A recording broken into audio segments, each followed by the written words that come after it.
Hello, I'm Miss Gemma. I work in the SPED room and I go around and help different kids in the classroom. I've been at Alameda for 3 years now, and this is a slideshow with some pictures of me. Up here, I have me with my llama Wendy. I also have two other llamas at my house. One is named Mauna Kea and the other one's named Brooke. Here are some pictures of me with my cousins.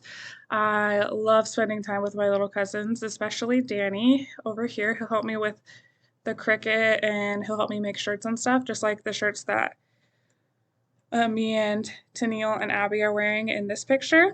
He loves to help design them and then print them out and iron them. It's super cute.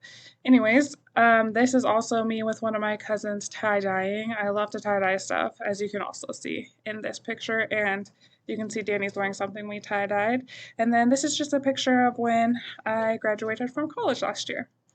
I love getting to know all the different kids here at Alameda, and I'm excited to say hi to all of you.